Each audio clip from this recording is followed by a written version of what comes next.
उठ जा बेटा, देख सूरज सर पर चढ़ आया है, कब तक सोता रहेगा। लेकिन मोहन पर कोई असर नहीं हुआ। वह चादर से मुंह ढककर दोबारा सो गया। कुछ देर बाद उसे खाने की खुशबू आने लगी। दाल में तड़का लगते ही उसे जोर से भूख लगने लगी।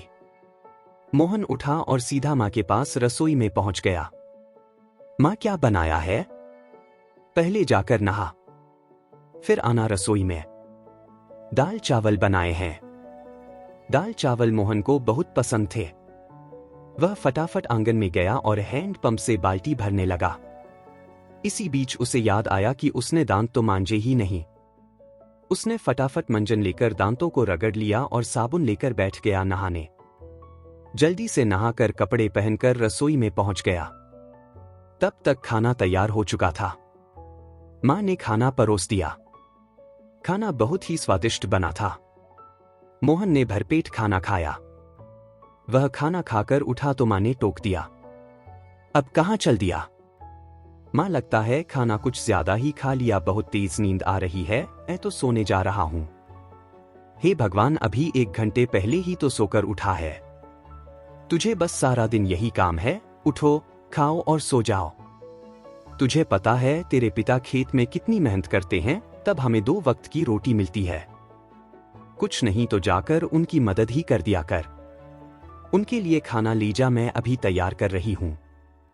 मोहन पर तो जैसे दुखों का पहाड़ टूट पड़ा। मां, तुम्हें पता है इतनी धूप में पहले एक बार मैं खाना देने गया था, आकर कितना बीमार पड़ गया था। तुम ही चली जाना, मैं तो सोने जा रहा हूं। सुमित्रा को बहुत गुस्सा आया। इससे पहले वह कुछ कहती मोहन तेजी से अपने कमरे में जाकर सो गया। सुमित्रा खाना लेकर खेत पर पहुंची। कबीरदास बहुत मेहनत से खेत जोत रहे थे। सुनो जी, पहले खाना खा लेते। अरे तुम इतनी धूप में क्यों परेशान होती हो? मोहन के हाथ से खाना भेज देती। हमारे तो भाग्य ही फूट गए हैं। ऐसा आलसी बेटा मिला है, बस खाता है और सो जाता है। भगवान जाने इस लड़के का क्या होगा। चिंता मत करो, एक दिन सब ठीक हो जाएगा। मोहन के माता पिता मोहन की आदत से बहुत परेशान थे। वह कोई भी काम नहीं करता था, बस सारा दिन सारी रात सोता रहता था। एक दिन मोहन के पिता ने कहा, बेटा मैं खाद और यूरिया लेने शहर जा रहा हूं, 2 दिन लग जाएंगे। फसल तैयार होने वाली है तो सुबह खेत पर चले जाना और सारा दिन वहीं रहना। शाम को खाना खाकर रात को वहीं सोने चले जाना। कहीं कोई जानवर खेत में न घुस जाए या कोई और हमारी फसल को नुकसान न पहुंचा दे। पिताजी, मुझसे ये सब नहीं हो पाएगा, आप मां को बोल दीजिए। नालायक, खेत की देखभाल आदमियों का काम होता है। अगर मुझे पता लगा तू खेत पर नहीं गया या फसल को नुकसान हो गया तो तेरी खैर नहीं। मोहन डर गया। वह पिता के जाने के बाद मां से बोला, मां सुबह जगा देना, नहीं तो पता नहीं पिताजी क्या करेंगे। सुमित्रा मोहन को सुबह 4 बजे जगा देती है। मोहन हाथ में फावड़ा लेकर खेत में पहुंच जाता है। वहां जाकर देखता है चारों ओर ठंडी हवा चल रही थी। वह एक पेड़ के नीचे बैठ जाता है। तभी उसे हल्की हल्की रोशनी नजर आती है। पूरा खेत लाल रोशनी से भर जाता है। मोहन ने यह सब पहली बार देखा था। वह आश्चर्य से सब देखता रहा। कुछ ही देर में सूरज उगने लगा। यह देखकर मोहन को बहुत आश्चर्य हुआ। कुछ ही देर में सभी गांव वाले खेत में काम करने आ गए। सब अपने अपने खेत पर काम कर रहे थे। मोहन पेड़ के नीचे बैठा था। तभी उसके पास के खेत से माधो काका आए। मोहन, मेरे खेत में पानी लग गया, अब तू अपने खेत में पानी काट ले। काका, मुझे तो कुछ पता नहीं, ये सब तो पिताजी ने कभी नहीं बताया। बेटा कभी पिता के साथ खेत पर आया है तो तुझे पता होगा। माधो काका ने अपने बेटे को बुलाकर पानी मोहन के खेत की ओर कर दिया। जब पूरा खेत भर जाए तो हमें बता देना। मोहन बैठकर देखता रहा, लेकिन सुबह जल्दी उठने के कारण उसे नींद आ गई। खेत में पानी बहुत ज्यादा भर गया। तभी माधो काका दौड़ते हुए आए। नालायक यहां सोने आया था। अपने पिता की सारी मेहनत बर्बाद कर दी, सारी फसल नष्ट हो गई।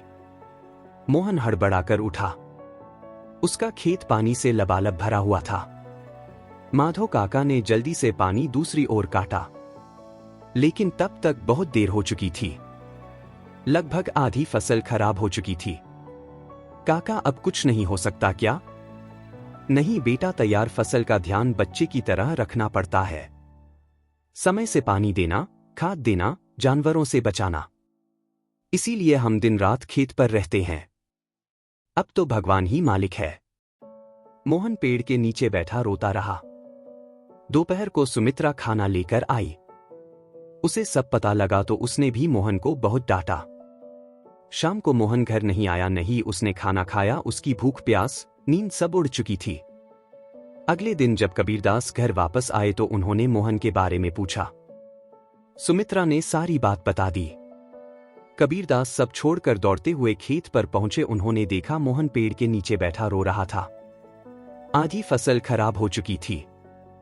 पिताजी, मुझे माफ कर दीजिए, मेरे आलस ने इतना बड़ा नुकसान कर दिया।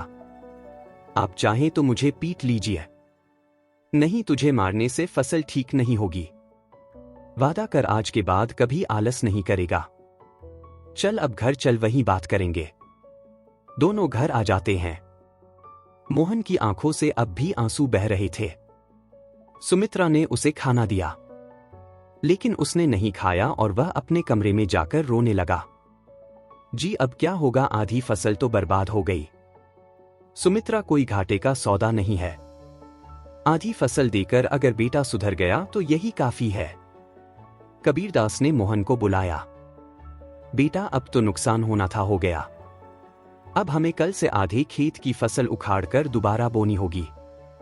पिताजी, आप बाकी आधे खेत में खाद यूरिया लगाकर उसे काटने का इंतजाम कीजिए। मैं इस पर अकेले काम करना चाहता हूं। अगले दिन सुबह 4 बजे मोहन अपने पिता के साथ खेत पर पहुंच गया और पिता के बताए अनुसार खेत पर काम करने लगा। 4 महीने कठिन परिश्रम करने के बाद नई फसल कुछ बढ़ती हुई दिखाई देने लगी। मोहन अब एक कर्मठ, मेहनती इंसान बन चुका था।